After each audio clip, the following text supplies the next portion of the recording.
Okay, guys, so welcome back.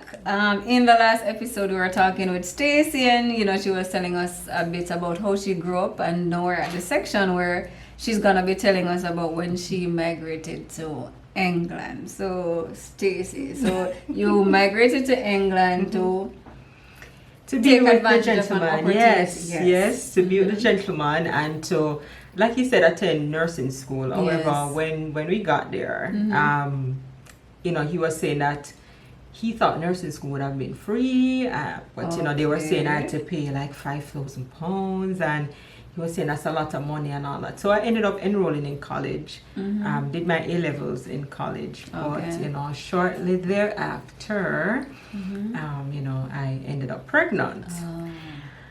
Wasn't really what I wanted for myself at the time because very vital piece of information that I forgot to mention was the fact that the man, even though he had told me he was separated from his wife, that was not the case. So on day one of arriving in England, on day one of arriving in England, she came in search of me. His family had told her about me. I told her that he was planning on sending for me, and I would be coming to England on that day. So how long before you went to England were you guys talking your relationship for? Probably about 3 years. What? It was and that's the thing, because I knew of her, so it's not like I never knew of her.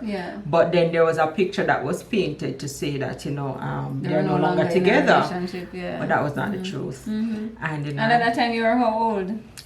16. Wow. 16. So all of that happened, and in my mind I was saying, look, I'm going to go back home, because that's not what I bargained for. I saw it as an opportunity to better myself, but also to be with him. And to a lesser extent, yes, but first and foremost on my list was the fact that my parents were, because my parents are really they're kind of up in age, so in the 70s. So I was saying this would be the opportunity of a lifetime. I could go there and I could help them. And on day one, for everything that transpired, I remember calling my mom. I said, look, I'm coming home, I'm not gonna stay, I'm coming back. And even with that, he reached out to my mom and he said, don't listen to her, it's not like that. The situation has been dealt with, nothing else will happen. She just need to focus on why she's here and make use of that opportunity. And all that. So that they kind of smooth over for a while, but I can tell you, for the 5 years that I was there, it was 5 very eventful years. Very, very eventful. And my son coming into the picture didn't make it any easier either, because once he came in the picture, it's like things got even more difficult. Because you had school at the time as well. Yes, I was going to college when I was pregnant. But I didn't give up. I didn't just roll over and play dead. I continued trying to push. And I mean, once he was born, it's as if the drive intensified even more. Somebody other than yourself. And it was very clear that I was the one that was going to be responsible, because the father was hot and cold. So I had to just take charge.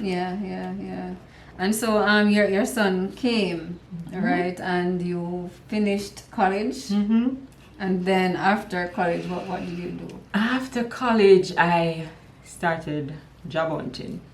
And being in England on a student visa, you were on a student visa at the time. So you were restricted as to how many hours you were allowed to work. So trying to find part-time work. The other thing though is that I had never worked in my life. Because you were like 16 when you went. So every job I applied for, they were like, you have an experience. And I remember having an interview with this retail chain called River Island. And when I went there, and the interviewer said to me, you have no job experience. And I said to him, no, I don't. And then he said, but if it is that I don't employ you, how are you ever going to get experience? Thank God for that, Jenny. Oh yes, trust me. So right there and then, he said, right, I'm going to give you a chance. And I worked my way up in that company. When I left that company, I was a sales manager. Wow. When I left. And you started like at a clerk. I started as sales associate. sales So associate, basically, they used to have me on the floor, whether you're merchandising or you're helping customers.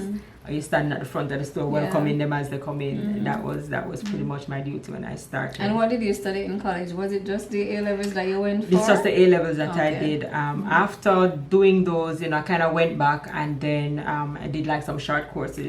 That was a good thing with England. You can do the crash courses, continue to try and develop. And they're yourself. recognized. Oh yes, definitely.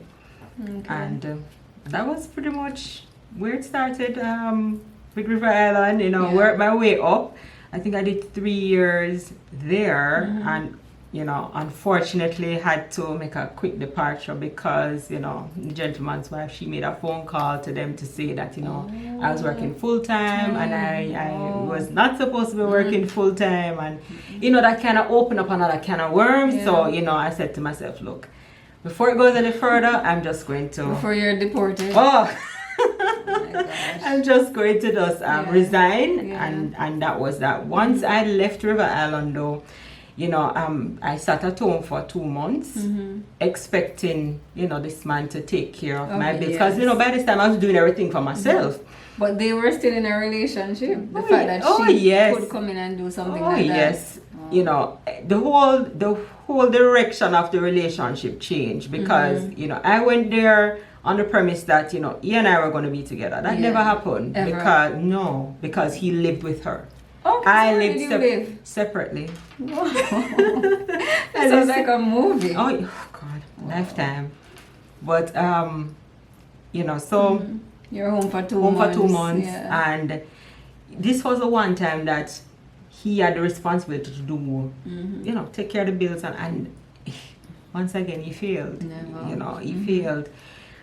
And I sat there and I said, I have to do something else. And my cousin said to me, you can probably try getting a job at the cab office. No, poor me and cab office. I was like, cab office? That's a taxi service. Oh, yes. I'm like, cab office. So I said, like, I got school for working in a cab office. But, in that moment, you have to put your pride aside.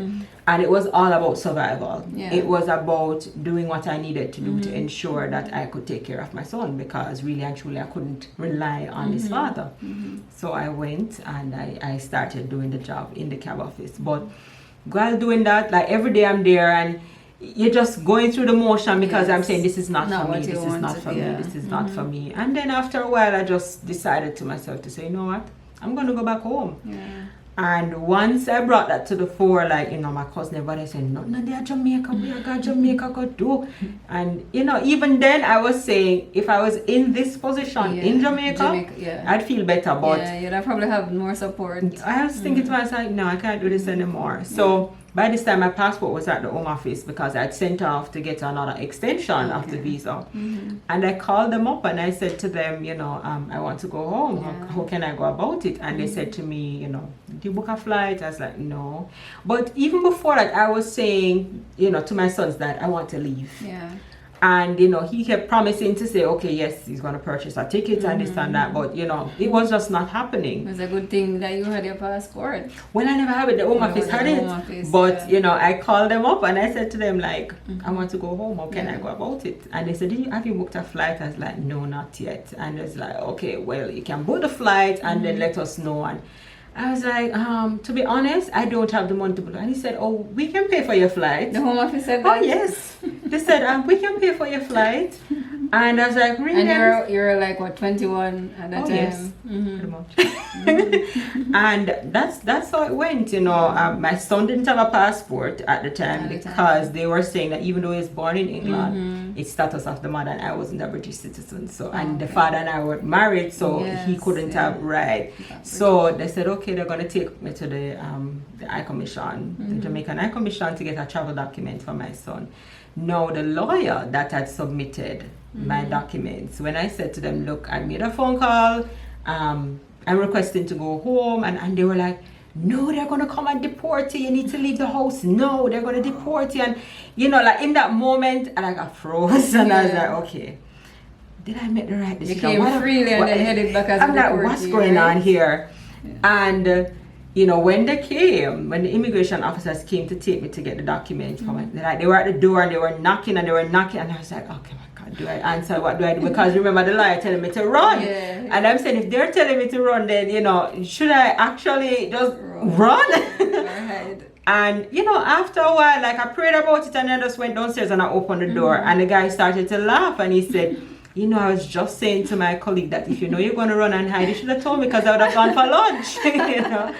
And, you know, that kind of lightened the whole mood. And they took me to the High Commission and I got the travel document for my son, you know, without any kind of issue. And even when I went to the High Commission and they were saying, are they forcing you to leave? And I was like, no, I am volunteering to go. And they said, do you want us to do anything? I was like, no, you know, I just need a document so my son can leave and that's about it. So that went smoothly and, you know, I made my way back home to Jamaica. How did your family back in Jamaica receive you when they were excited that I was back because then they knew for a fact that the life I was in was not a life.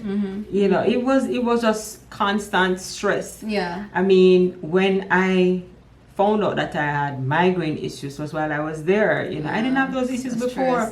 When I discovered that I have eczema, you know, it was from there as well. It was just, and the type of eczema is stress-based, stress, anxiety, that kind of thing. So it was really impacting me negatively, and I thought to myself, it doesn't make any sense for me to stay here just because I want to stay my day foreign. And, you know, you said something important because that's one of the things that, I mean, having come of age, I'm recognizing that a lot of the sicknesses, you know, that us women have, it usually comes from, you know, stress-related conditions. So I'm happy that you were able to, even at age 21, make that decision to, you know, save yourself and to provide a better future for your son. Amen. And you told us that after you came to Jamaica, now that's when you went to university. All right, so I want to pick that up after our break. All right, so we'll soon come back, guys.